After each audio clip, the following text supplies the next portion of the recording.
di satu desa, di satu tempat pegunungan perbukitan, terdengar suara yang menyerupai suara jeritan seekor binatang besar, dan itu terus-menerus muncul. Pernah mendengar Bapak Ibu? Para pengamat mengatakan apakah ini tanda telah dekatnya kiamat atau isyarat akan hancuran?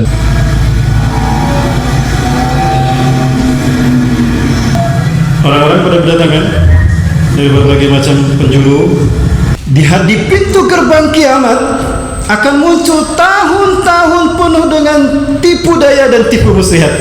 Maka Rasulullah SAW mengatakan, tawaflah kalian sebelum Allah mencabut Ka'bah dari muka bumi, sehingga kalian tidak akan pernah menyaksikan bekasnya, tidak bisa menyaksikan bekas dari Ka'bah itu, seolah-olah Ka'bah tidak pernah ada di tempatnya.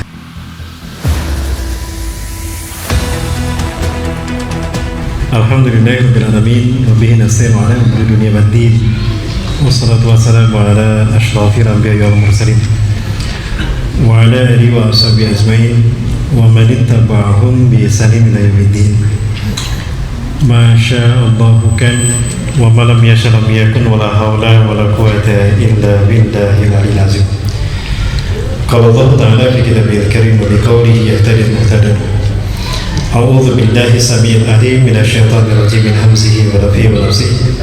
Ya ayyuhalladzina amanu taqullaha haqqa tuqatih wa la tamutunna illa wa antum muslimun. Aw kama qala ta'ala fi ayatin ukhra, wa tazawwadu fa inna khairaz zadi taqwa wattaquni ya ulil albab. Wa qala ta'ala fi ayatin ukhra, iktaraba lin-nasi hisabuhum wa hum fi ghaflatin mu'ridun.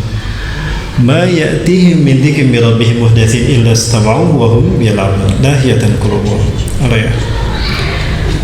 Wa qala Rasulullah sallallahu alaihi wasallam huwa as-sadiqul wa'dul amin.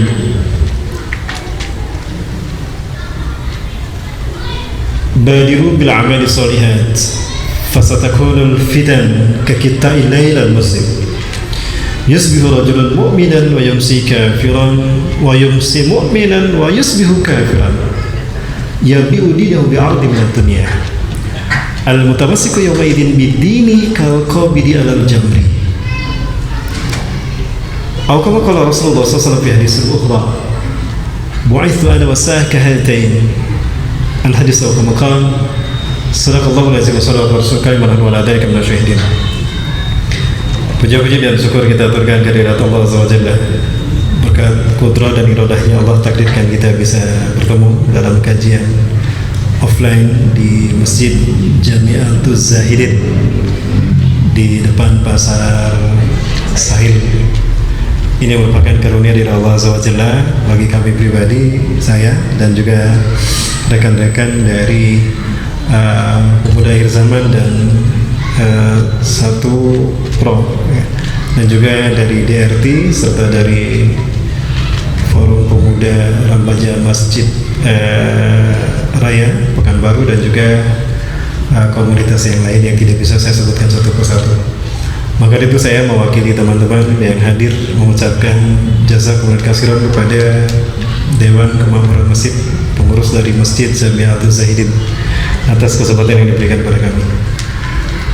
Selamat dan salam dilimpahkan pada uswah dan qudwah kita Rasulullah Muhammad sallallahu alaihi wasallam, Nabi dan Rasul yang diutus ke tengah-tengah kita, menjadi pertanda kalau kiamat telah dekat. Hal ini sebagaimana tadi sabda beliau ya dalam hadis yang masyhur sahih, bu'itsu ana wasaka hatain, jarak diutusnya aku dengan kejadian kiamat seperti ini. Wakila li andahu yuhalu bainahuma qalilan, yubaidu qalilan bainahuma. Rasulullah merenggangkan sedikit antara telunjuk dan jari tengah. Dalam 14 abad yang lalu Rasulullah menyatakan antara diutusnya beliau dengan kiamat seperti telunjuk dan jari tengah. Pertanyaannya, hari ini kita mau bilang apa Pak? Bu, antara kita dengan kiamat? Kalau saya melipat jari tengah saya, kalau jari tengah saya dilipat berarti tinggal telunjuk. Kalau orang mau peringatkan biasanya pakai satu telunjuk apa dua jari loh. Awas ya, hati-hati ya. Kalau lagi kampanye mungkin awas jangan lupa, mungkin kayak gini bisa. Tapi kalau angka satu, ya ini biasa digunakan oleh mereka yang ingin memberikan peringatan pada seseorang agar orang itu memperhatikan betul-betul. Maka dia menggunakan angka satu. Nah, kenapa saya mengatakan demikian? Subhanallah, tanda demi tanda telah jelas Allah perlihatkan kepada kita. Bahkan belakangan ini kita mengalami kembali apa yang disabdakan Rasulullah SAW. Salah satu dari tanda kecil kejadian hari kiamat adalah matinya manusia seperti matinya kambing di jalan-jalan. Pernah terjadi Bapak Ibu? Terjadi, dan ini belum hilang. Kita melihat bagaimana warga atau masyarakat Wuhan, Cina, mereka mati seperti kambing mati di jalan-jalan. Tiba-tiba kelepek mereka mati. Ya, ada yang masuk ke got, ada yang nyangkut di pagar, ada yang bahkan begitu saja di tengah jalan. Ini sudah terjadi. Ini membuktikan bahwa Rasulullah tidak pernah berdusta dengan kata-katanya. Bahwa Rasulullah SAW bersabda berdasarkan bimbingan Allah, wahyu yang tujuannya membuat kita sadar agar kita kembali bertaubat kepada Allah Azza wa Jalla dan mempersiapkan kehidupan kita yang sesungguhnya. Ya, semua itu merupakan tanda bahwa kiamat memang telah dekat. Dalam satu hadis Rasulullah SAW juga pernah menjelaskan terkait dengan kiamat itu sendiri telah dekat kejadiannya. Dan ini dinukilkan oleh Dr. Muhammad Ahmad Al-Mubayyad, seorang syekh dari Syam. Beliau pernah menuliskan buku ini, dan buku ini sekarang alhamdulillah sudah ada terjemahnya. Bapak Ibu yang membutuhkan bukunya, insya Allah pas menyediakan ya. Bapak Ibu tinggal pesan nanti, jadi promosi ini. Tinggal pesan ke PAS, nanti PAS akan mengirimkan kepada Bapak Ibu sekalian. Bisa Pak ya? Ustaz, bisa. Nanti Ustaz Saiful Bahri yang akan membantu ini. Ya. Dan juga yang saya hormati tadi teman dari dari donatur rumah tahfiz ya, tadi sudah menyampaikan Bapak Ibu. Sebentar, kenapa tadi kita dulukan beliau ini dari rumah tahfiz, dari donatur rumah tahfiz ini untuk memberikan kesempatan bagi kita sebagai salah satu wasilah untuk kita mendapatkan syafaat nanti di akhirat kelak. Boleh saya cerita Bapak Ibu sebelum kita masuk pada materi? Seperti sinetron ada iklan ya. Anggap aja di sinetron ada iklan dulu Bapak Ibu. Boleh Bapak Ibu? Baik. Bapak Ibu rahmati Allah, ada yang mau masuk surga? Bapak Ibu mau masuk surga? Yang jawab sedikit, memang surga peminatnya sedikit. Ya. Bapak Ibu mau masuk surga? Oh, kompak sekarang. Pak MC, alhamdulillah. Mohon maaf tadi tidak saya sebut Pak MC yang saya hormati. Terima kasih sudah memberikan waktu. Ya, Bapak Ibu mau masuk surga? Yakin? Yakin. Hafal nama-nama surga? Mau masuk surga tapi nggak hafal nama-nama surga. Jangan-jangan hafalan neraka nih daripada surga. Saya tes Bapak Ibu ya. Baik, surga yang pertama surga apa? Oh, di seluruh tempat yang saya datangin, ketika saya tanya nama-nama surga, pasti jawabannya Firdaus semua. Yang pertama. Oke, Firdaus. Di bawah Firdaus apa Bapak Ibu? Aden, betul. Di bawah Aden Naim, subhanallah. Di bawah Naim. Kayaknya cuma satu orang nih yang masuk surga ini. Yang hafal satu orang. Firdaus, Aden, Naim. Di bawah Naim takluk. Masya Allah. Mau masuk surga nggak hafal nama surga. Makanya nanti di padang mahsyar tidak ada Grab, tidak ada Google Map, tidak ada Google Search Bapak Ibu. Hafalkan dari sekarang. Baik, yang pertama Firdaus, di bawah Firdaus Aden, di bawah Aden Naim, di bawah Naim Ma'wa, di bawah Ma'wa Darussalam, di bawah Darussalam Darul Maqamah, yang terakhir Baitul Ma'mur. Hafalkan ya Bapak Ibu. Hafal? Wajib yang pengen masuk surga. Kalau nggak hafal nanti saya berlepas diri. Baik, dimulai lagi. Yang pertama, oke, di bawah Firdaus, di bawah Aden, di bawah Naim, di bawah Ma'wa Darussalam, di bawah Darussalam Darul Maqamah, di bawah Darul Maqamah Baitul Ma'mur, di bawah Baitul Ma'mur Masjid Jami'atuz Zahidin. Loh, bukankah Rasulullah SAW mengatakan bahwa mereka yang memakmurkan masjid maka saksikan bahwa mereka adalah ahli surga? Betul? Ya, jadi jangan lupa untuk memakmurkan masjid. Baik Bapak Ibu rahmati Allah Subhanahu wa taala. Kita barangkali kurang pede kalau kita mengatakan kita ingin masuk surga karena kita belum punya amalan yang pantas untuk kita banggakan untuk masuk surga. Bayangkan, Rasulullah SAW sudah dijamin dengan rahmat Allah masuk surga saja, ibadahnya luar biasa. Kita jauh dari Rasulullah SAW, apalagi Rasulullah. Para sahabat saja kita sudah jauh. Lalu apa yang bisa kita andalkan untuk bisa kita masuk surga? Tadi sudah disampaikan. Bapak Ibu rahmati Allah, di antara mereka yang bisa memberikan syafaat kepada kita di akhirat kelak adalah para penghafal Quran. Ya. Dikatakan oleh Rasulullah SAW, Dzakara Nabi SAW an ahli Quran hindama yudhilul jannata. Rasulullah SAW cerita tentang seorang penghafal Quran ketika dia akan dimasukkan ke dalam surganya. Yu'ta bi sahibil Quran jannatah, maka didatangkan kepada seseorang ahli Quran ini surganya. Lalu dia berkata kepada malaikat, ya malaikat Allah, ittahadal bab, bukakan pintu surga ini. Ragitu an arifa kayfa kana jannati, aku sangat rindu ingin tahu seperti apa surgaku ini. Aku ingin tahu. Cepat malaikat, tunggu wahai hamba Allah, wahai kekasih Allah. Hal innaka syai'un minal Quran, apakah engkau hafal Quran? Ya, malaikat tahu dia penghafal Quran. Tabaan, bala hafiztu kamilan, aku hafal Quran 30 juz. 30 juz Bapak Ibu ya. Bapak Ibu hafal berapa juz? 30 juz apa juz 30? Halo? 30 juz apa juz 30? Juz 30. Enggak apa-apa. Mudah-mudahan masuk surga. Ya. Tentu saja aku hafal Quran 30 juz, kata dia. Idan ikra ma indaka minal Quran. Kalau begitu baca apa yang kau hafal dari Quran. Maka dia membaca ayat demi ayat. Kalau hafal Quran 30 juz dimulai dari surat Al-Fatihah. Ini mohon maaf saya buka dengan ini dulu Bapak Ibu untuk memotivasi. Maka dia membaca Quran dimulai dari Al-Fatihah. A'udzu billahi minasyaitonir rajim. Bismillahirrahmanirrahim. Ayat demi ayat dibaca. Ketika dia membaca ayat Quran, tubuhnya naik Bapak Ibu. Kaget dia karena tubuhnya terbang. Sehingga dia berhenti dari bacaan Qurannya. Maka malaikat mengatakan, ya sahibal Quran, la tantahi bi qiraatik, istamir qiraatak. Hai penghafal Quran, jangan berhenti. La tatawaqqaf, istamir qiraatak. Lanjutkan bacaan Quranmu. Lalu dia pun membaca Quran kembali. Ayat demi ayat, surat demi surat dia baca, dan surga menjadi surga dia lewati. Maka ketika dia sampai di ayat yang terakhir yang dia baca, kira-kira surat apa? An-Nas. Alladhi yuwaswisu fi sudurin nas minal jinnati wan nas. Di saat itu dia berhenti.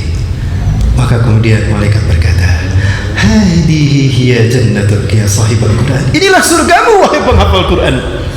Fa inna makanaka fil jannah 'inda akhir ayatin taqra'uha. Karena sesungguhnya tempatmu di surga adalah ditentukan dari ayat terakhir yang kau baca.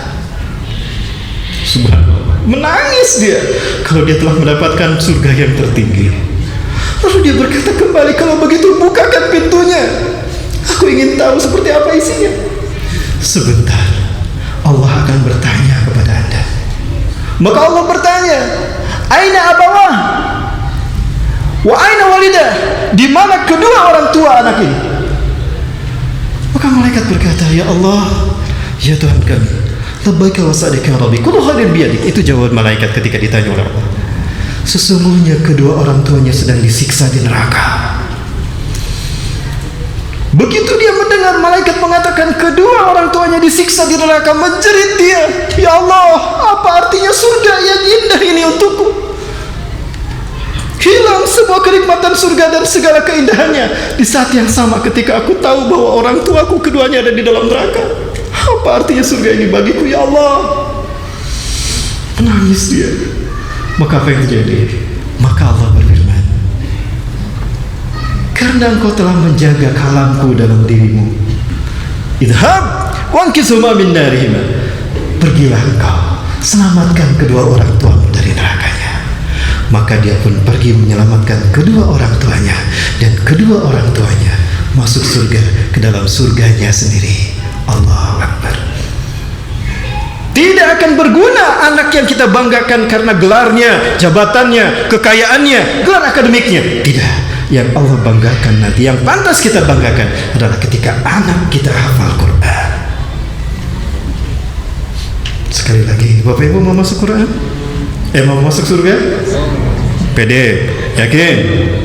Oke, Bapak Ibu, Allah sudah memberikan jalan pada kita. Jadikan anak-anak kita penghafal Quran. Ustaz, saya belum punya anak. Bikin dulu. Ustaz, saya sudah tidak punya anak. Saya punya anak tapi tidak ada yang hafal Quran.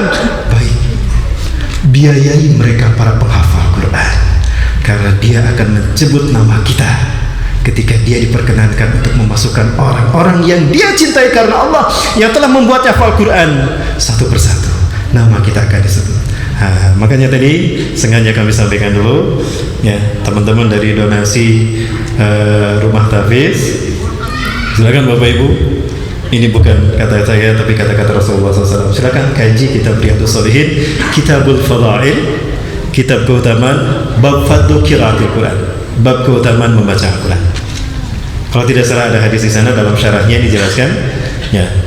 Baik Bapak Ibu rahmati Allah, itu saja untuk pembukaannya. Baik Bapak Ibu rahmati Allah SWT, kembali kepada yang tadi ya, Bapak Ibu yang membutuhkan pembahasan tentang materi akhir zaman bersama saya, ada banyak referensi yang saya baca.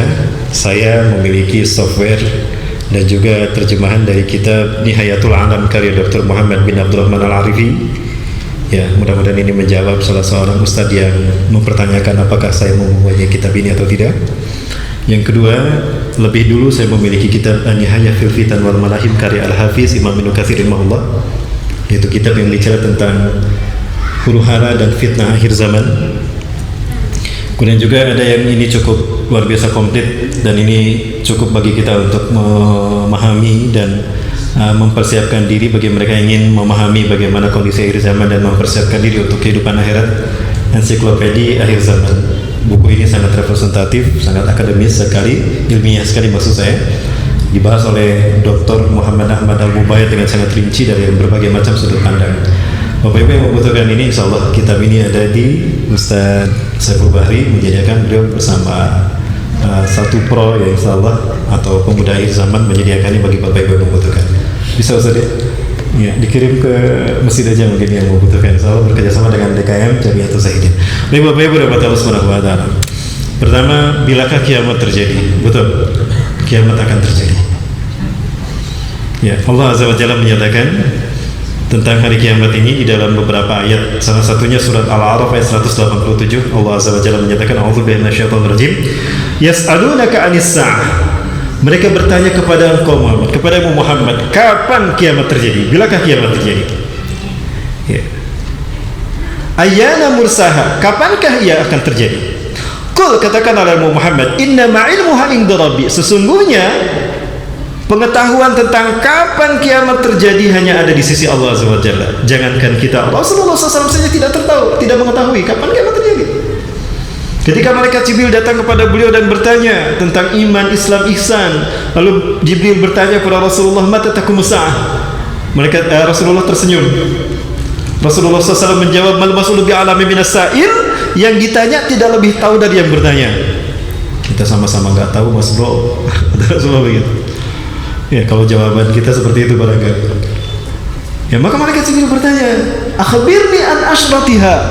Berikanlah kepadaku tanda-tanda kejadiannya. Maka Rasulullah menceritakan tanda-tanda kejadiannya. Terkait dengan tanda-tanda kejadian hari kiamat, Bapak Ibu, ada dua. Ada tanda kecil, asyratus sughra. Ada tanda besar, asyratul kubra. Tanda besar sudah dipatok oleh Rasulullah, ada 10 tanda besar. Nanti kita lihat. Tanda kecil itu jumlahnya banyak, bisa sampai 200 buah. Karena banyak ulama-ulama ya, ada banyak tanda-tanda yang belum terkodifikasikan oleh para ulama belakangan ini, ahli hadis ini, untuk menyebutkan tanda-tanda akhir zaman. Karena berbedanya pemahaman para ulama, sehingga bisa jadi dari 164 yang saya temukan berkembang menjadi 200. Di antaranya Bapak Ibu sekalian, di dalam buku ini disebutkan Rasulullah berkata 3 kali. Ala inna min asyrati sa'ah. Ingatlah dari tanda kiamat akan terjadi. Subhanallah, agak berat saya menyebutkan ya Bapak Ibu. Kalau saya membacakannya, kira-kira nggak akan ada yang tersinggung? Ada. Ini beratnya menjadi ustadz akhir zaman Bapak Ibu. Ketika ngomong banyak yang tersinggung. Ada yang tersinggung maksud saya. Kalau cuma tersinggung saja nggak apa-apa. Tapi yang bahayanya dia nangkep saya. Ya. Makanya saya sudah mengatakan berat untuk menjadi ustadz akhir zaman. Lebih baik jadi ustadz akhir bulan Bapak Ibu. Baik, nggak akan ada yang tersinggung ya? Ya, saya hanya membacakan hadis Rasulullah SAW saja. Ala inna min asratis sa'ah. Ingatlah dari tanda kiamat akan terjadi. Yang pertama, anturfa'al asyar wa tudar ahyar. Orang-orang buruk akan muncul di permukaan, memimpin satu kaum, memimpin satu negeri. Wa tudar akhyar, dan orang-orang terbaik pilihan umat akan disingkirkan. Sudah terjadi belum? Di negeri entah berantah. Jangan nyebut di Indonesia loh. Nanti ditangkap. Di negeri 6-2. Pak sudah terjadi Bapak Ibu ya. Allahu Akbar. Hari ini jika kita menyaksikan pemimpin-pemimpin semacam itu, dan kita menyaksikan orang yang sebetulnya pantas untuk memimpin satu kaum, memimpin satu umat, dan mereka layak, dan mereka tidak berambisi, tapi mereka disingkirkan dan difitnah, bahkan dibunuh dan dijebloskan dalam penjara dan dibunuh. Lihat Muhammad Mursi, luar biasa. Itu berarti kiamat memang telah dekat kejadiannya. Yang kedua, ala inna min asratis sa'ah. Ingatlah dari tanda dekatnya kejadian kiamat kepada kalian. An tukbahal qaul wa tukhzanal amal. Atau kama qala fi riwayatil ukhra, atau dalam hadis yang lain mengatakan Rasulullah, an tuzharal qaul wa tukhzanal amal. Munculnya kata-kata buruk di mana-mana dan disia-siakannya waktu untuk berbuat amal baik, untuk bekal ke akhirat.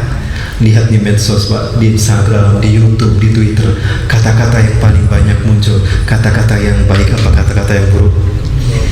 Bukan hanya menistakan para ulama dan para habaib dan orang-orang soleh. Allah mereka hinakan, Rasulullah mereka hina. Betul? Ini fakta. Kata-kata buruk muncul dan mereka menyia-nyiakan waktu yang tinggal sedikit untuk beramal. Sudah terjadi Bapak Ibu? Sudah di entah berantah. Yang ketiga, ala inna min asratis sa'ah. Ingatlah dari tanda kiamat akan terjadi. An tuzlal masnah fala yujadu ahadun man yughayyiruha. Akan munculnya masnah, dibacanya masnah, dan susah dicari orang yang bisa merubahnya. Para sahabat bertanya, ada sahabat bertanya pada Rasulullah SAW, ya Rasulullah, famal masnah? Apakah masnah itu ya Rasulullah? Faqal Rasulullah SAW menjawab, ma kutiba siwa kitab Allah. Segala sesuatu yang ditulis selain kitab Allah. Atau dalam riwayat yang lain, ma kutiba siwa Quran. Sesuatu yang ditulis dan dibaca oleh manusia selain daripada Al-Quran. Ini pemahaman saya Bapak Ibu. Jujur ya, mau jujur Bapak Ibu? Allah saksinya. Bapak Ibu, jujur, mana yang paling banyak kita baca dan kita genggam? Mushaf Quran apa gadget? Halo, mushaf Quran apa gadget? Kan? Inilah masnah itu. Inilah masnah itu, dan kita susah untuk meninggalkannya, betul? Maka tidak bisa ditemukan orang yang bisa menghilangkan ini kecuali Allah dengan mencabut teknologi dari muka bumi ini. Maka tidak salah kalau Rasulullah SAW menyatakan, Sema'atum ila ma bada'atum, sema'atum ila ma bada'atum, sema'atum ila ma bada'atum. Kalian akan sampai kepada waktu di mana kalian kembali pada posisi kalian dulu. Tanpa teknologi ini akan hilang. Cukup dengan didatangkannya duhan, Allah cabut teknologi. Maka fitnah bagi saya jika ada orang yang mengatakan, kalau saya mengatakan 15 Ramadan 2020 akan terjadi duhan. Tidak. Itu fitnah Bapak Ibu. Itulah framing media, jahatnya media. Dan itu bukan kita yang punya. Orang-orang kafir. Siapa yang punya Facebook? Siapa yang punya YouTube? Siapa yang bikin Instagram? Orang Islam? Bukan. Dan dahsyatnya fitnah media melanda umat. Framingnya dahsyat, ulama dihinakan. Dan herannya banyak mereka umat Islam yang juga ikut-ikutan. Nah, ini fitnah akhir zaman. Bapak Ibu, generasi milenial atau masyarakat milenial menjadikan ini menjadi bagian daripada hidupnya, bahkan separuh hidupnya. Agenda kerja mereka, mobilitas harian mereka ada di sini kan? Bahkan profil mereka ada di sini, bahkan keuangan dan kekayaan mereka, omsetnya ada di sini semua. Kita bertransaksi, kita beraktivitas, bahkan untuk kajian pun memang kita pakai ini. Betul? Betapa kita sangat tergantung dengan gadget yang satu ini. Dan jujur saja memang tadi ini yang paling kita banyak baca ketimbang mushaf Al-Quran. Terbukti berarti yang ketiga sudah terjadi. Maka mudah bagi Allah untuk mengembalikan kita kepada mushaf Quran. Dicabutlah teknologi. Bapak Ibu sekalian yang mati Allah, maka segeralah kembali kepada mushaf Quran ketika kita membaca Quran. Jangan di sini. Karena pahala kita membaca Quran dari mushaf lebih besar daripada membaca Quran di sini. Kenapa demikian? Ini kadang ada negatifnya, betul? Aurat, ya syahwat kita juga menikmatinya dari sini. Lalu kita mau lihat Quran dari sini. Berarti berbeda pahalanya ketika kita membukanya dari mushaf Quran. Bapak Ibu sekalian, segeralah kembali pada mushaf Al-Quran. Kenapa? Sebelum Allah mencabut Al-Quran dari para penghafal Quran. Akan datang kata Rasulullah sebagai salah satu tanda kiamat akan terjadi. Sebelum Allah mencabut nyawa orang-orang beriman dari muka bumi.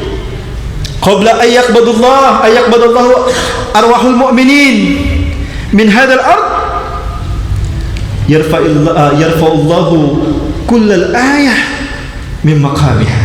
Allah akan mencabut Al-Quran dari para penghafal Quran, dan Allah akan mencabut Quran dari mushaf Al-Quran. Maka diceritakan oleh para ulama, ya, disandarkan pada hadis Rasulullah SAW, ketika mereka kaum yang beriman sholat, ini menjelang dicabutnya nyawa orang beriman semuanya, mereka sholat. Rakaat pertama mereka hafal Quran, rakaat kedua mulai mereka lupa Quran. Ghairil maghdubi alaihim waladdallin. Amin semuanya. Ketika mau membaca surat, lama imamnya terdiam. Subhanallah, subhanallah. Kemudian imamnya baca, ada yang hafal Nun wal qalami wa ma yasturun ma anta bi ni'mati rabbika bimajnun. Setelah itu lupa lagi. Sampai lama itu salat hening tanpa bacaan Quran. Subhanallah. Jamaahnya ketika akan mengingatkan pun ternyata mereka juga lupa. Maka salat dilanjutkan tanpa bacaan Quran. Ringkas cerita, selesai salat imamnya bertanya pada makmumnya, "Lima tudzakartumuni? Kenapa kalian tidak mengingatkan aku?" "Kaifa nudzakiruka?" Bagaimana kami mengingatkan Anda? Kami juga lupa dengan hafalan Quran kami. Maka sang imam lari mengambil mushaf Quran. Ketika mushaf Quran dibuka, kosong Bapak Ibu, tidak ada isinya. Segeralah kembali pada mushaf Quran. Tinggalkan membaca Quran dari gadget, kembali pada mushaf Quran sebelum Allah mencabut Quran dari tempatnya. Kapan ini akan terjadi? Menjelang Allah mencabut nyawa orang beriman di muka bumi. Kenapa demikian? Karena yang akan menyaksikan kiamat terjadi adalah makhluk yang terburuk di muka bumi. Dalam sebuah hadis yang panjang, Rasulullah kemudian menceritakan, "Inna syiraran nasi fil alam." Sesungguhnya seburuk-buruk manusia di muka bumi adalah alladzina ja'atuhumus sa'atu baghtatan. Kiamat, ya orang-orang yang kiamat datang kepada mereka tiba-tiba. Jadi manusia-manusia yang menyaksikan kiamat terjadi, itulah makhluk yang terburuk di muka bumi, lebih hina daripada binatang. Laulal bahaima fiha, andaikan tidak ada binatang-binatang di muka bumi yang membutuhkan air, la yumtiru, mereka tidak akan pernah diberikan hujan oleh Allah Azza wa Jalla. Allah tidak akan pernah menurunkan hujan. Artinya Allah masih lebih menghargai binatang ketimbang mereka. Lalu para sahabat bertanya, "Alaysa fihal muslimun ya Rasulullah? Apakah di zaman itu tidak ada orang-orang Islam?" Katsirun minhumul muslimun. Banyak di saat itu orang-orang Islam. Jadi Bapak Ibu, ketika kiamat terjadi, bukan tidak ada orang Islam, banyak orang Islam saat itu. Lakinna imanuhum la yujawizu hanajirahum. Tapi iman mereka tidak sampai di tenggorokan. Aina imanuhum ya Rasulullah? Di mana iman mereka ya Rasulullah? Iman mereka ada di pangkat. Iman mereka ada di jabatan. Iman mereka ada di harta dunia. Apakah hari ini kita tidak menyaksikan orang yang berani dan rela dengan bangga menjual agamanya demi pangkat, jabatan, dan harta dunia? Terjadi tidak Bapak Ibu? Ada tidak mereka yang seperti itu? Saksikan, itulah mereka yang akan menyaksikan kiamat terjadi. Seperti itulah orang-orangnya. Na'udzubillah, semua ini harusnya menjadi stimulus bagi kita, motivasi bagi kita, dorongan bagi kita untuk segera kembali kepada Allah. Betapa kiamat semakin dekat. Bapak Ibu rahmati Allah Subhanahu wa taala, belakangan ini kita dihebohkan dengan satu berita dari Cina. Betapa di Cina ini telah di satu desa, di satu tempat pegunungan perbukitan terdengar suara yang menyerupai suara jeritan seekor binatang besar, dan itu terus-menerus muncul. Pernah mendengar Bapak Ibu? Para pengamat mengatakan apakah ini tanda telah dekatnya kiamat atau isyarat akan hancuran Cina terlebih dahulu. Bapak Ibu rahmati Allah, coba kita, masih ada waktu Pak? Berapa menit lagi ke Isya? Kita habis Isya lanjut Bapak Ibu ya? Tidak apa-apa? Habis Isya kita lanjut, nanti ada tanya jawab barangkali untuk menguatkan materi kita. Baik Bapak Ibu, mudah-mudahan ini berkah buat kita, amin insyaallah ya. Ini saya perlihatkan,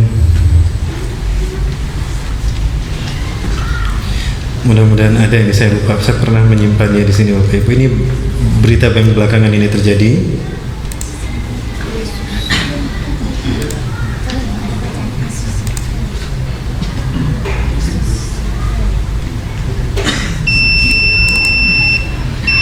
Isya Pak?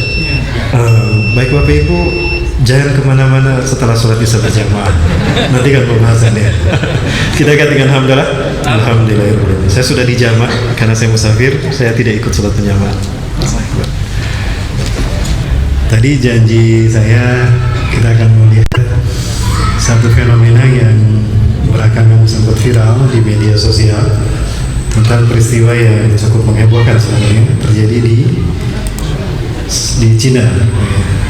Peristiwa ini sekali lagi hanya yang ada di media sosial. Bapak Ibu silakan menyikapi sendiri apakah ini merupakan bagian dari tanda kiamat telah dekat. Wallahu a'lam bishawab. Baik, kita lihat. Baik, ini pernah lihat ini Bapak Ibu? Belum. Baik, kita lihat. Nah, ini suaranya.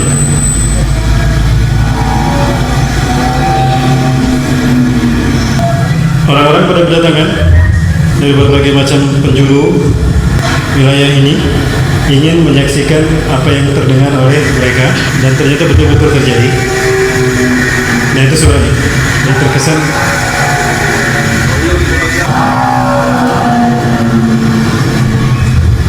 Ini sebetulnya panjang, Bapak Ibu yang mau nanti silakan. Saya akan meninggalkan data-data ini dari kajian-kajian saya di satu pro ya, pimpinan saya Pro.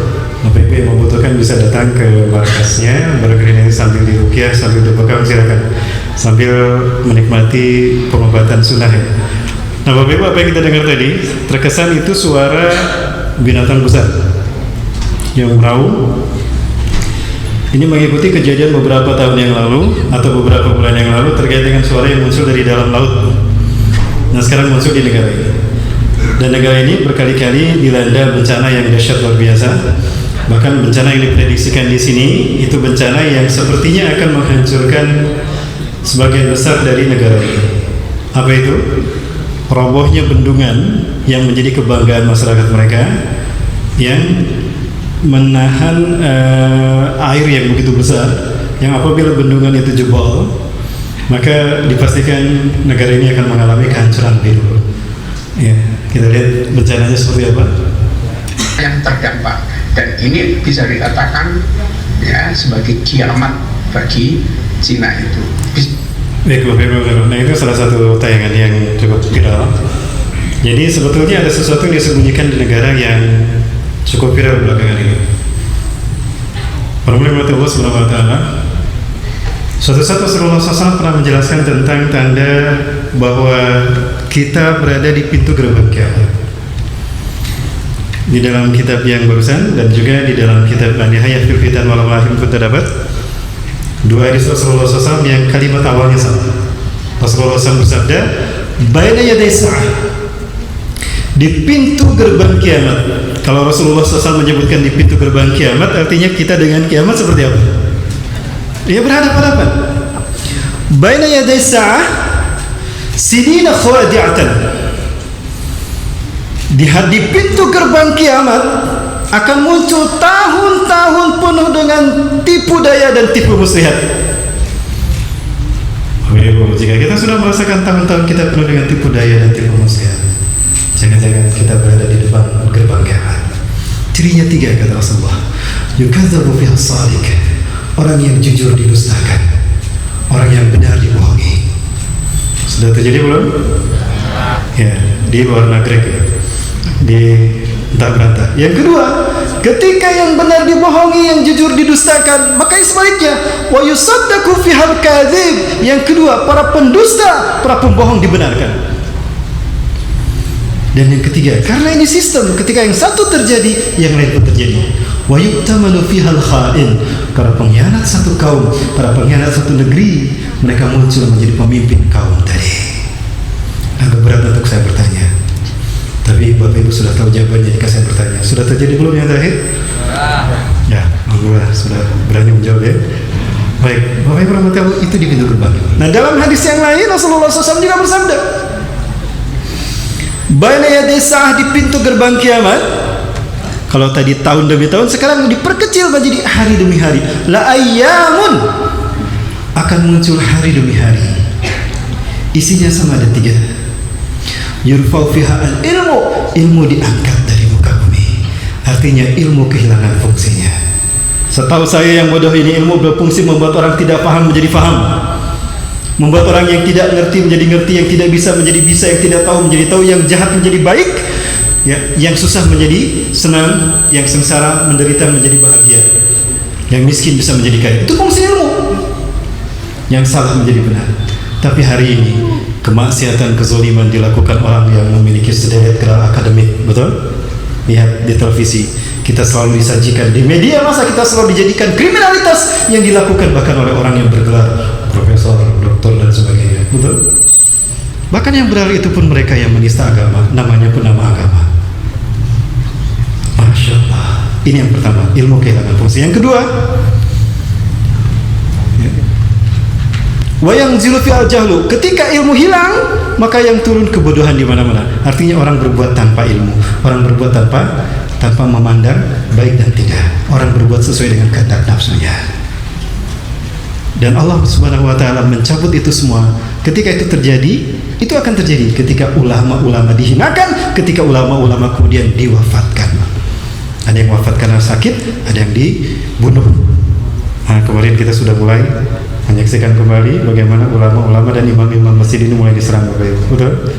Di kota ini, Bapak Ibu ya. Nah, kita harus mulai waspada. Dan yang ketiga kata Rasulullah, wa yaksur fiha al-haraj, dan terjadinya al-haraj di mana-mana. Para sahabat bertanya, wa ma huwa al-haraj ya Rasulullah? Apa al-haraj itu ya Rasulullah? Al-qatlu, pembantaian. Ada satu negara yang mereka tidak terekspos. Ternyata negara ini sudah lama menzalimi saudara kita kaum muslimin, di Uighur. Saya tidak menyebutkan negaranya mana. Muslimin yang ada di Uighur, mereka disiksa. Lama mereka menyiksa dan memperlakukan kaum muslimin yang di Uighur dengan zalim. Hampir dunia tidak mengeksposnya. Tapi mereka lupa, ada Allah yang maha hidup, yang tidak pernah tidur dan tidak pernah lengah terhadap kezaliman orang-orang yang zalim di muka bumi. Quran surat Ibrahim. A'udzubillahi minasyaitonir rajim. ولا تحسبن الله غافلا عما يعمل الظالمون. Jangan kamu Allah diam saja, Allah lengah terhadap apa yang dilakukan orang-orang zalim di muka bumi ini. Innama yuakhiruhum, sesungguhnya Allah menangguhkan mereka liyaumin tashkhasu fihil absar, sampai hari di mana mata mereka terbelalak melihat keputusan Allah menimpa mereka. Maka tanpa terekspos media pun bagaimana Allah menghukum mereka. Persis ketika Allah menghukum kaum Ad, kaum Samud yang ingkar kepada Allah. Baik, ini buktinya. Ini pelajaran bagi kita dan keyakinan bagi kita bahwa Allah Maha Hidup. Allah tidak diam terhadap kezaliman orang-orang zalim. Bukankah begini cara Allah menghabiskan kaum Ad, kaum Samud yang sombong, ingkar dan menghinakan para nabi dan rasul mereka? Allah tidak pernah tidur. Allah Maha Hidup, Allah Maha Berbuat.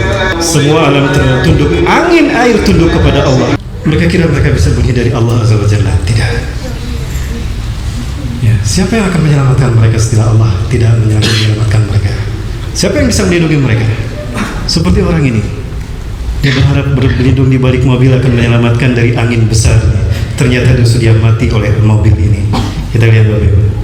Baik, Bapak Ibu Allah Subhanahu wa Ta'ala, sekali lagi, ini keyakinan kita, tauhid rububiyah kita. Apa itu tauhid rububiyah? Al-i'tiqadu li anna Allah yuhyi wa yumit, al-muhyi wa mumit, wa yarzuqu man yasha wa yaf'alu ma yurid. Tauhid rububiyah kita mengajarkan keyakinan pada kita bahwa Allah Maha Hidup. Allah menghidupkan dan mematikan. Allah merawat alam semesta. Allah memberikan rizki kepada siapa yang Allah kehendaki dan melakukan apa yang Allah inginkan. Ini salah satu perbuatan Allah. Sekali lagi, Allah tidak pernah lalai dan lengah kepada orang-orang yang zalim. Tapi ingat Bapak Ibu, jangan sampai azab ini menimpa kita. Kok bisa Ustaz azab menimpa kita? Iya. Kalau di depan kita ada kemungkaran, kita mampu mencegah kemungkaran itu, tapi kita diam saja karena kita takut kehilangan pangkat, kita takut kehilangan jabatan, takut kehilangan pekerjaan, maka azab itu pun akan menimpa kita. Rasulullah SAW pernah menjelaskan ini kepada kita. Inna Allah Azza wa Jalla la yu'adzabul 'ammah bi amalil khassah. Sesungguhnya Allah tidak akan menyiksa satu kaum hanya karena kemaksiatan segelintir orang saja. Kalau yang zalim hanya segelintir orang, lah ya mereka yang diazab Allah. Hatta yarawul munkara baina zahranaihim, sampai mereka melihat ada kemungkaran di depan mereka. Wahum qadiruna ayyunkiruh, mereka mampu mencegah agar kemungkaran itu tidak terjadi. Fala yunkiruh, mereka diam saja, tidak mencegah kemungkaran itu. Padahal mereka mampu. Faidah fa'alu dzalika, jika mereka melakukan itu diam saja, ada kemungkaran di depannya, kan itu tadi takut. Berarti takutnya bukan pada Allah, takut kepada makhluk syirik. Adzabahullahu khassah wal 'ammah, maka Allah menyiksa kaum yang berbuat mungkar dan orang-orang yang berbuat mungkar dan kaum yang membiarkan kemungkaran itu terjadi. Itulah kenapa kami terus bergerak walaupun resiko kami dikriminalisasi, karena kami tidak mau dihukum oleh Allah. Dunia sementara Bapak Ibu, dan kiamat sudah dekat. Salah satu penyebab umat Islam diam saja ketika kemungkaran terjadi adalah penyakit wahan, cinta dunia dan takut mati. Maka hilang kemuliaan umat Islam di mata musuh-musuh mereka. Ya, itu Bapak Ibu rahmati Allah. Maka jadilah umat Islam seperti buih di lautan. Jumlah mereka banyak, mayoritas, tapi mereka tidak punya kekuatan. Ya, kita disantap, dimangsa oleh bangsa-bangsa di dunia. Ya, padahal jumlah umat Islam mayoritas. Baik Bapak Ibu rahmati Allah Subhanahu wa Ta'ala, ingat sekali saya banyak membicarakan tentang hal ini, tapi karena memang waktu, saya minta waktu 5 menit lagi, boleh Bapak Ibu? Setelah itu kita tanya jawab. Bapak Ibu rahmati Allah Subhanahu wa Ta'ala, namun sebelum hari kiamat terjadi, Allah telah menakdirkan Islam akan Allah zahirkan di muka bumi. Islam akan Allah menangkan di seluruh dunia, dan sepertinya isyarat ini telah dekat. Suatu hari Rasulullah SAW diceritakan di dalam tafsir Ibnu Katsir jilid 1 tafsir surat Al-Imran ayat 10-11 kalau tidak salah, dari Ummu Hani, ya, bibinya Rasulullah SAW, diceritakan Rasulullah berada di Mekah, selesai sholat tahajud Rasulullah tertidur menjelang waktu subuh, qailulah. Tiba-tiba Rasulullah terbangun dengan wajah merah, mata beliau merah. Lalu beliau berkata dengan sangat tegas, Allahumma hal balag, Allahumma hal balag, Allahumma hal balag. Ya Allah, bukankah telah aku sampaikan ya Allah, bukankah telah aku sampaikan ya Allah. Hal itu membuat para sahabat bangun, termasuk Umar bin Khattab. Umar bin Khattab pun bangun dan menghampiri Rasulullah dan mengelus-elus punggung Rasulullah. Naam, bala ya Rasulullah, qad balagta risalatullah. Sungguh ya Rasulullah, Anda telah menyampaikan risalah. Benar, kami saksinya Rasulullah. Maka apa kata Rasulullah SAW? La yazharanna al-Islam hatta yarudal kufra ila mautini. Sungguh Islam akan zahir di muka bumi, akan menang di muka bumi atas agama-agama yang lain, sehingga kekafiran akan kembali ke tempat asalnya. Tidak lama lagi insyaAllah kita akan menyaksikan kapitalisme akan kembali ke Amerika. Betul. Tidak lama lagi kita akan menyaksikan komunisme akan kembali ke tempat asalnya, ya, ketika Islam zahir. Bapak, salah satu yang menjadi tanda Islam akan zahir, dan ini adalah penghubung tanda kecil dengan tanda besar kejadian hari kiamat, adalah munculnya Imam Mahdi. Kapan Imam Mahdi muncul? Ketika ibadah umrah dan haji terhenti.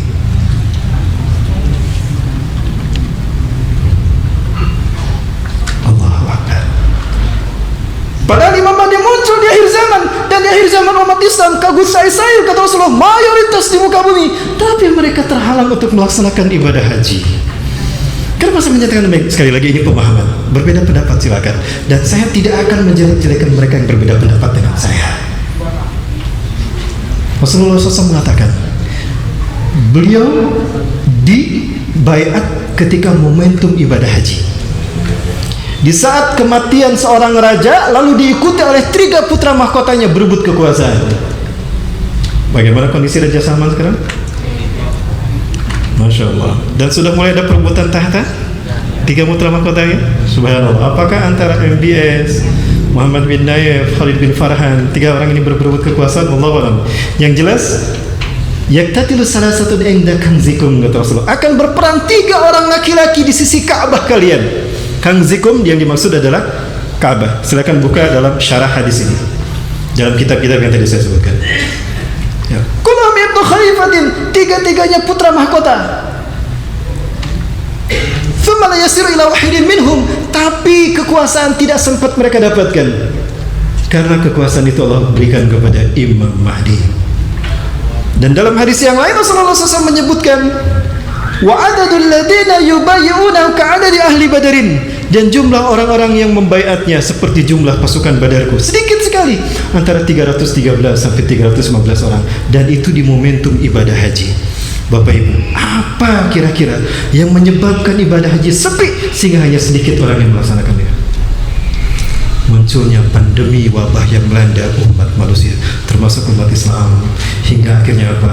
Ka'bah pun sepi dari tawaf, dan ibadah haji pun masyarakat Indonesia ditunda keberangkatannya. Nantikan pembahasannya di jam tayang yang saya bersama saya di masjid apa, Ustaz?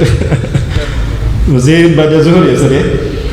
Ba'da Zuhur di Masjid Jami Ikhlas ya, Masjid Jami Ikhlas Ba'da Zuhur hari Ahad ya, Masjid Jami Ikhlas ya, pada terkait dengan wabah corona, Bapak Ibu. Ya.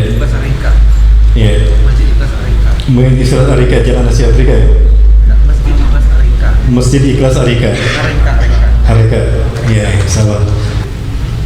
Ya, saya sampaikan ini sekali lagi hanya pendapat saya saja. Sekali lagi kita berbeda pendapat, tidak apa-apa Bapak Ibu ya. Dan saya tidak akan menjelek-jelekan di media mereka yang berbeda pendapat dengan saya, walaupun saya dijelek-jelekan. Ka'bah tidak pernah sepi dari mereka yang tawaf, betul? Dan kapanpun kita datang ke ke Masjidil Haram, memasuki Masjidil Haram, kita akan menyaksikan selalu ada orang yang tawaf. Hanya sholat wajib yang membuat tawaf terhenti.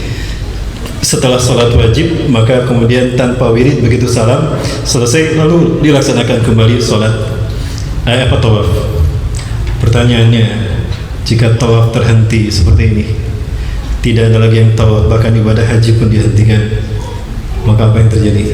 Bapak Ibu, ibadah haji adalah konfigurasi tauhid umat manusia secara komunal. dan solat pembuktian tauhid manusia secara individu, dan ini ada kaitannya dengan solat. Dan isinya dimulai dari solat. Lupakah kita kalau Rasulullah SAW menyebutkan kiamat tidak akan terjadi sehingga masjid-masjid megah tapi kosong isinya.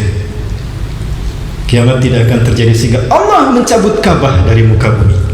Maka Rasulullah SAW mengatakan, tawaflah kalian sebelum Allah mencabut Ka'bah dari muka bumi, ya, sehingga kalian tidak akan pernah menyaksikan bekasnya, tidak bisa menyaksikan bekas dari Ka'bah itu, seolah-olah Ka'bah tidak pernah ada di tempatnya. Maka bertawaflah sebelum Ka'bah diangkat. Seperti apa pembahasannya Bapak Ibu? Ada kaitan antara peristiwa ini dengan ibadah salat dan ibadah haji, dan kedua-duanya merupakan simbol tauhid. Artinya ketika tauhid hilang dari muka bumi, apa yang akan terjadi? Rasulullah SAW mengatakan, la taqumus sa'atu hatta la yuqala fil ardi Allahu Allah. Kiamat tidak akan terjadi sehingga di muka bumi tidak terdengar orang mengucapkan Allah. Bapak Ibu rahmati Allah, tadi saya lupa menyebutkan bahwa salah satu kemunculan Imam Mahdi, telah dekat kemunculan Imam Mahdi bukan sepinya ibadah haji dan umrah saja. Sekali lagi itu hanya pemahaman saya, adalah kebangkitan Islam Turki. Kita sudah mendengar Bapak Ibu sekalian bagaimana keberanian Presiden Erdogan, luar biasa.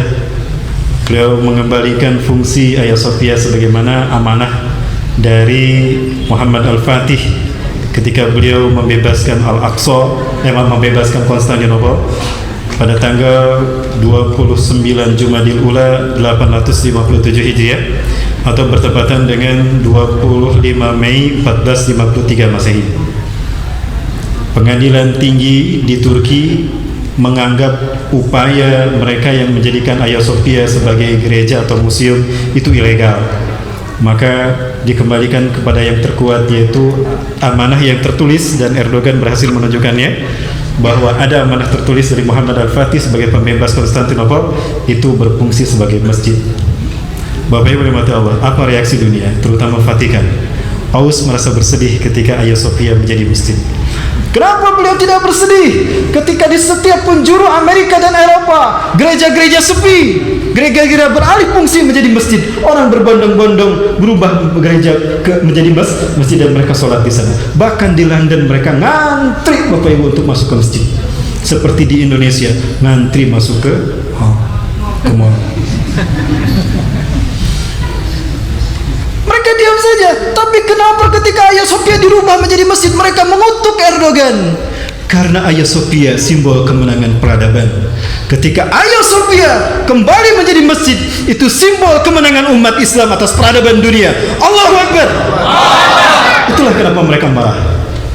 Bahkan Erdogan dengan sangat luar biasa mengatakan, setelah Hagia Sophia kami akan membebaskan Al-Aqsa. Pertarungan terakhir yang akan dipimpin Imam Mahdi, finalnya adalah pembebasan bumi hijrah Rasulullah SAW, bumi Isra Mi'raj Rasulullah, Masjidil Aqsa. Dan jika Masjidil Aqsa sudah dibebaskan kaum muslimin sehingga manusia menyaksikan bendera Rasulullah SAW berkibar di Masjidil Aqsa dan pelataran Masjidil Aqsa, apa yang akan terjadi? Rasulullah SAW menepuk pundaknya Abdullah bin Hawalah Al-Azdi. Ya Ibn Hawalah, hai Ibn Hawalah, idza ra'aita ashabaratis sud aw liwa as-sud taqumu fi Baitul Maqdis aw fi aqnabi Baitul Maqdis fasatu aqrabu ilaika min huna ila huna. Hai Ibnu Hawalah, jika kamu menyaksikan panji Islam, panji Rasulullah, panji hitam yang berkalimatkan bertuliskan la ilaha illallah Muhammad Rasulullah berkibar di Masjidil Aqsa atau di pelataran Masjidil Aqsa, maka kiamat lebih dekat kepada kalian ketimbang kepala kalian dengan pundak kalian. Erdogan dengan berani mengatakan, setelah Hagia Sophia menjadi masjid, kami akan membebaskan Al-Aqsa. Dan bukankah itu akan terjadi setelah kemenangan Imam Mahdi melawan Bani Rum yang mereka berkumpul di bawah 80 bendera. Hum yajtami'una tahta samanina rayah. Mereka berkumpul di bawah 80 bendera. Satu bendera isna asyara alaf junudan, 12.000 pasukan. Artinya Imam Mahdi dan pasukan terbaik dunia akan menghadapi 1 juta orang-orang Romawi. Di saat itu Romawi menguasai Turki, berarti Turki akan dikuasai Eropa.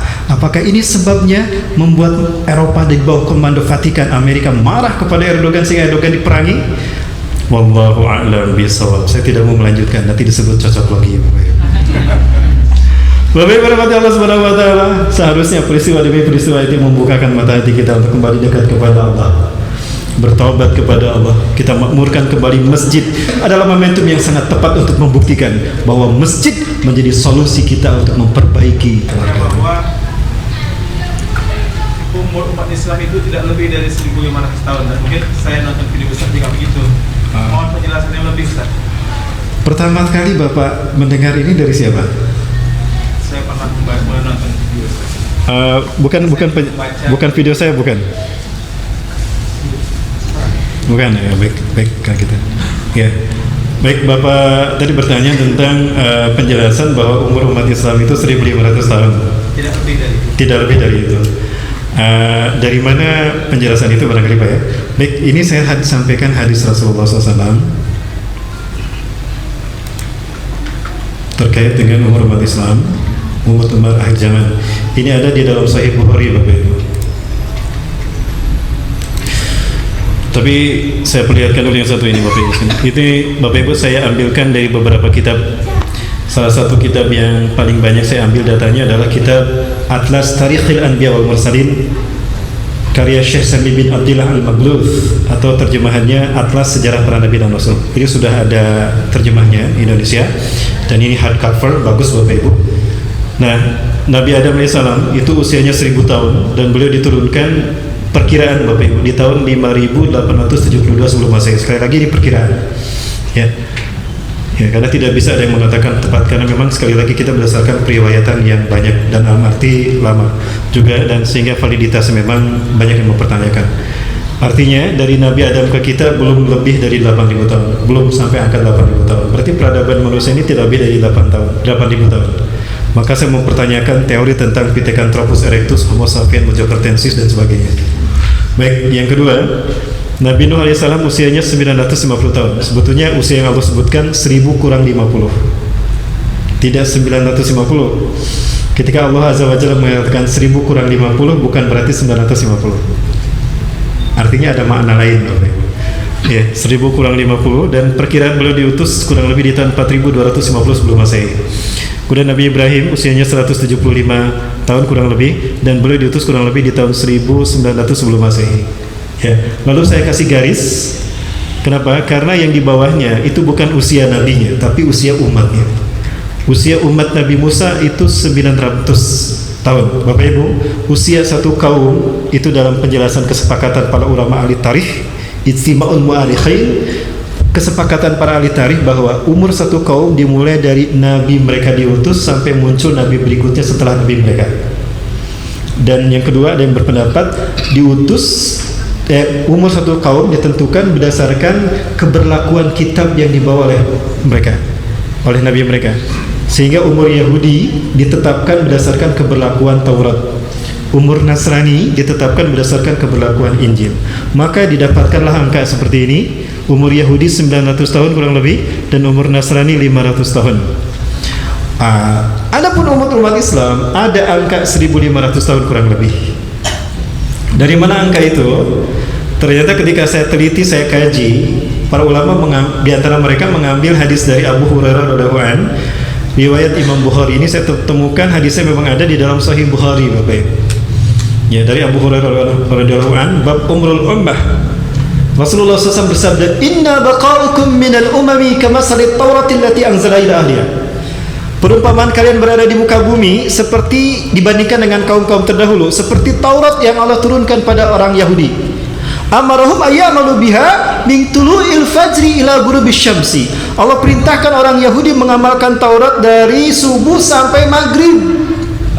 Falamma tasafan nahar, tatkala sampai waktu zuhur, ajazu biha, mereka kehabisan tenaga. Maka perintah itu mereka kembalikan pada Allah Azza wa Jalla.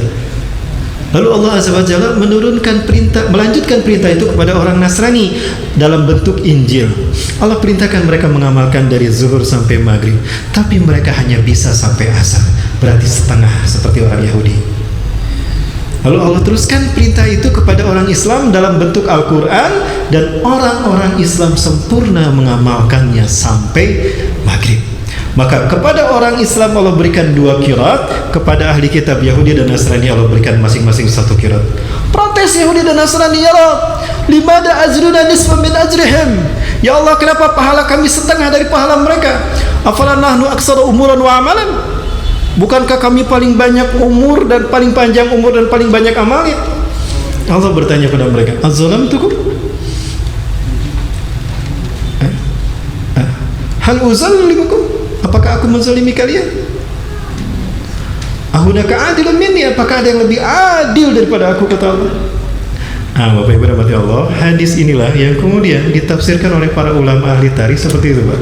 Nah, saya bentukkan seperti ini untuk memperjelas hadis tadi, Bapak Ibu. Nah, orang-orang Yahudi harusnya mengamalkan Taurat dari subuh sampai maghrib. Mereka hanya sampai zuhur, berarti setengahnya.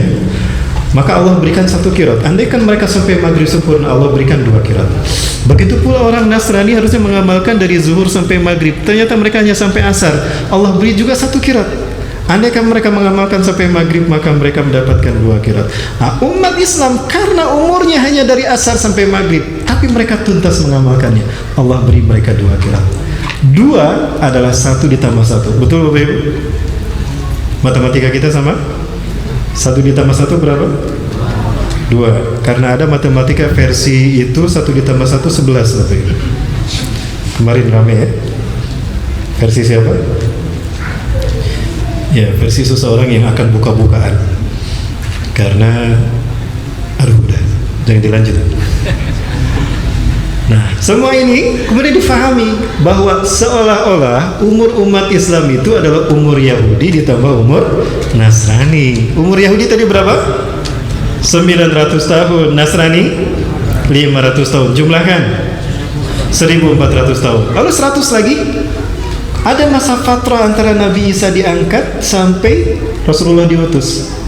Wa hunaka ziyadatun, ahdun ziyadatun. Ada masa tambahan. Lakinna ziyadalah aksar min mi'ati sanah. Tapi tambahannya tidak boleh lebih dari 100 tahun. Maka genap para ulama sepakat ditambah 100 tahun. Menjadi 1500 tahun. Nah, pemahaman itu dari sini, Pak. Ternyata setelah saya kaji, karena ada satu bab khusus di dalam buku karya Dr. Muhammad Amin Jamaluddin, kalau tidak salah, saya sudah lama sekali membacanya.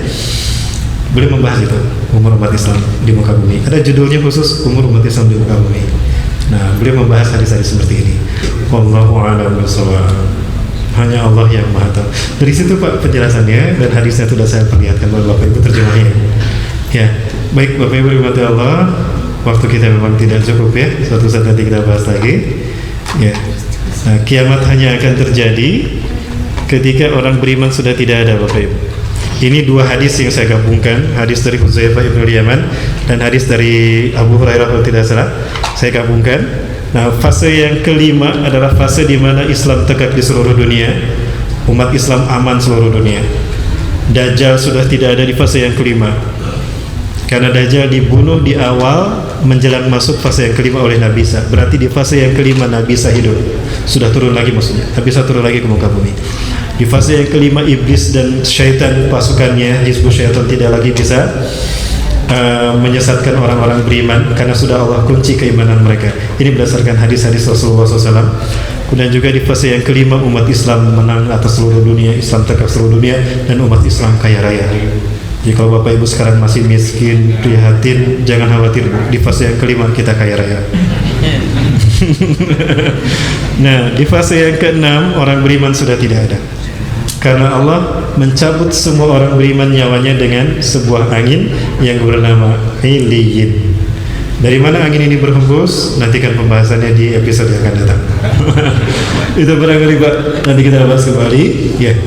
Dan siapakah yang hidup di fase yang ke-6? Tadi sudah saya sebut. Fase yang ke-6, kita tidak tahu berapa lama. Nah, ini rahasia dari Allah. Jadi fitnah kalau yang mengatakan di Instagram seenaknya saja, yang penting supaya banyak viewernya. Di YouTube dia seenaknya menyebutkan URP menyebutkan kiamat tahun sekian. Nah, itu fitnah Bapak Ibu. Ya. Saya banyak musuhnya Bapak Ibu. Musuh saya ya itulah. Maka mereka tidak mau saya viral. Baik Bapak Ibu rahmati Allah, lanjutannya nanti kita bahas di episode yang akan datang di masjid yang lebih dekat dari sini insya Allah. Ya, baik, satu lagi bagi akhwat ibu-ibu sekalian, ada yang mau sampaikan? Dari ibu barangkali? Mohon maaf cuma 2. Ibu kalau nggak ada yang bertanya, saya yang bertanya sama ibu-ibu. Iya. Baik, kalau ibu-ibu tidak ada, Bapak ada yang bertanya dari sebelah kiri. Oh iya Pak, maka silakan. Ibu-ibu boleh? Kalau ibu nggak ada yang bertanya, silakan Pak. Mengenai hari kiamat, ini apa itu Ustaz? Masa kehancuran alam ketika kiamat itu datang, berapa masa kehancuran alam itu Pak Ustaz? Iya. Bapak Ibu yang dirahmati Allah Subhanahu wa taala, bahwa hanya Allah yang mengetahui urusan kiamat itu kapan terjadinya, dan Allah Azza wa Jalla pun tidak menyebutkan berapa lama kiamat itu terjadinya, prosesnya. Sebetulnya prosesnya sudah dimulai dari sekarang. Baik Bapak Ibu, ini ada satu tayangan, tapi ini hanya tulisan terkait dengan Isra Mi'raj, terkait dengan bentuk alam semesta, dan ini dijelaskan Rasulullah setelah Rasulullah mengalami peristiwa Isra Mi'raj. Tapi dari sini kita bisa memetik hikmahnya. Bapak Ibu, ini saya perlihatkan kepada Bapak sekalian satu pembahasan terkait dengan bentuk alam semesta. Ternyata alam semesta yang kita huni ini berbentuk trompet. Ini penemuan dari NASA. Mereka mengatakan itu ternyata sesuai dengan hadis Rasulullah SAW. Baik, saya akan sampaikan hadisnya, tapi dalam bentuk tayangan Bapak Ibu. Jadi Rasulullah SAW bertanya tentang bentuk alam semesta, bentuk sangkakala. Rasulullah menyebutkan seperti cahaya, seperti tanduk dari cahaya. Sangat besar bulatannya, demi Allah yang mengutusku sebagai nabi. Besar bulatannya seperti lebarnya langit dan bumi. Ada 3 tiupan yang akan ditiupkan oleh malaikat Israfil terhadap trompet ini. Nafkhatul sa', tiupan menakutkan. Nafkhatul faza, tiupan menghancurkan. Nafkhatul ba'as, tiupan membangkitkan. Sehingga dianalogikan sangkakala seperti itu. Di galaksi Bima Sakti terdapatnya tata surya kita, di mana kita tinggal. Ilmu NASA telah menemukan trompet sangkakala Israfil. Rasulullah SAW menyebutkan seperti ini, sangkakala Israfil seperti itu. Sehingga orang-orang ada yang membayangkan seperti lonceng alam semesta ini. Namun yang lebih tepat adalah apa yang disebutkan, digambarkan seperti ini. Inilah Bapak Ibu yang dirahmati Allah. Saya lebih sepakat dengan yang seperti ini, tapi agak mirip tanduk, di mana ujungnya inilah yang disebut dengan Sidratul Muntaha. Ketika Isra Mi'raj, ketika Mi'raj Rasulullah naik, urija ila sama, ya, yataqaddam ila Rabbi azza wa jalla. Rasulullah SAW dinaikkan ke langit dan menghadap Allah azza wa jalla, ke Sidratul Muntaha. Apa itu Sidrah? Sidrah itu terminal, Al-Muntaha penghabisan. Jadi Sidratul Muntaha itu terminal penghabisan. Artinya bisa jadi Sidratul Muntaha adalah ujung alam semesta. Dan ilmuwan NASA telah menyadari bahwa ternyata alam semesta yang kita pijak berbentuk trompet. Dan itu yang digenggam oleh Israfil. Allahu Akbar.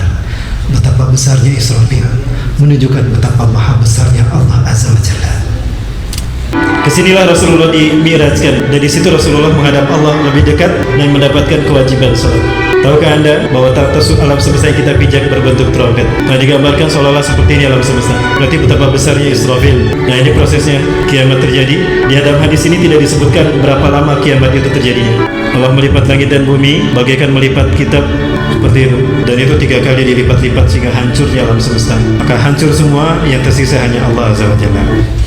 Baik. Nah, Bapak Ibu mati Allah, namun proses kiamat itu terjadi sudah berlangsung dari dulu. Jadi begini Bapak Ibu, kalau kita kaji tentang Dukhan di dalam surat Ad-Dukhan, bagaimana Allah menciptakan alam semesta, ini mirip dengan teori nebula.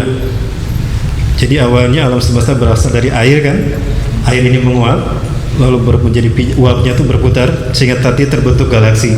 Nah, alam semesta seperti itu, berputar-putar terbentuk intifadat muncul, terbentuk terus berputar tidak berhenti sampai hari ini.